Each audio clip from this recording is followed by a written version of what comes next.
दोस्तों, भारतीय इतिहास के इतिहास में भेदभाव के खिलाफ डॉक्टर बी.आर. अम्बेडकर का संघर्ष अच्छी तरह से लिखित और दर्ज है।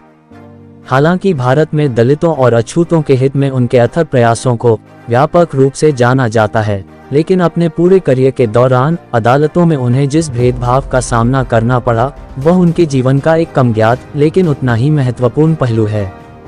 सन 1891 में जन्मे डॉक्टर भीमराव रामजी अम्बेडकर को अपनी निचली जाति की पृष्ठभूमि के कारण छोटी उम्र से ही भेदभाव और सामाजिक पक्षपात का सामना करना पड़ा था।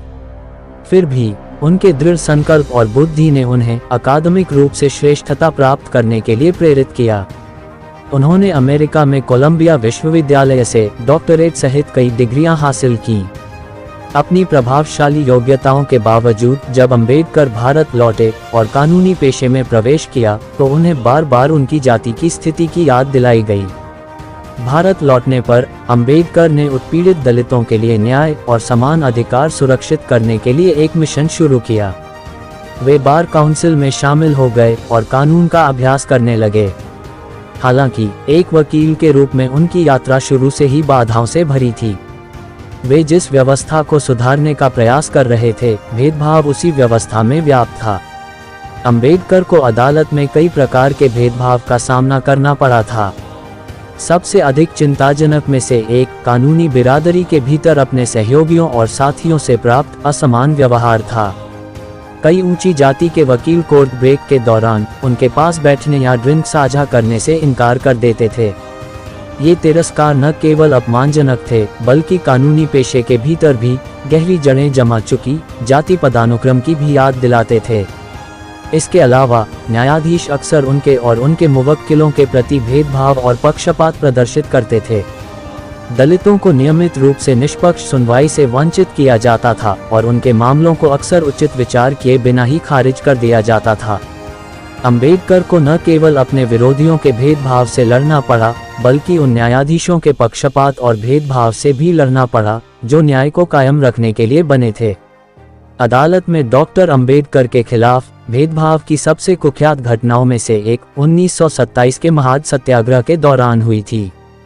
अम्बेडकर और उनके समर्थकों ने महाराष्ट्र के महाड में चावदार टैंक तक पहुंचने की मांग की थी, जो परंपरागत रूप से उच्च जाति के हिंदुओं के लिए आरक्षित था।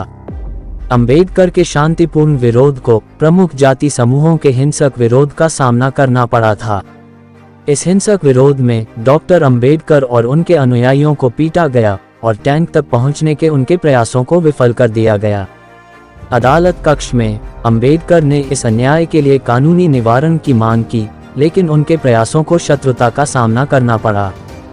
जातिगत पक्षपात से प्रभावित न्यायाधीश अक्सर कार्यवाही में देरी करते थे और दलित समुदाय को न्याय प्रदान करने में अनिच्छुक दिखते थे।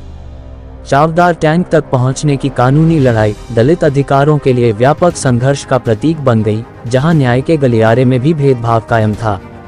इन अपार चुनौतियों के बावजूद डॉक्टर बी.आर. अम्बेडकर हाशिए पर मौजूद लोगों के अधिकारों के लिए हमेशा संघर्ष करते रहे। उन्होंने समझा कि कानूनी व्यवस्था में भीतर से सुधार की आवश्यकता है और उन्होंने अपना जीवन इसी उद्देश्य के लिए समर्पित कर दिया। आखिरकार उनके अथक प्रयास तब फलीभूत हुए जब उन्होंने भारतीय संविधान का मसौदा तैयार करने में महत्वपूर्ण भूमिका निभाई, जिसमें समानता और सामाजिक न्याय के सिद्धांतों को स्थापित किया गया। Doctor B R. अम्बेडकर के साथ अदालत कक्ष में हुआ भेदभाव उन गहरे पक्षपातों की मार्मिक याद दिलाता है जो एक समय भारतीय समाज में व्याप्त थे। भेदभाव का शिकार होने से लेकर लाखों लोगों के लिए आशा की किरण बनने तक की उनकी यात्रा, उनके अटूट दृढ़ संकल्प और सामाजिक परिवर्तन लाने के लिए न्याय की शक्ति में उनके विश्वास का प्रमाण है।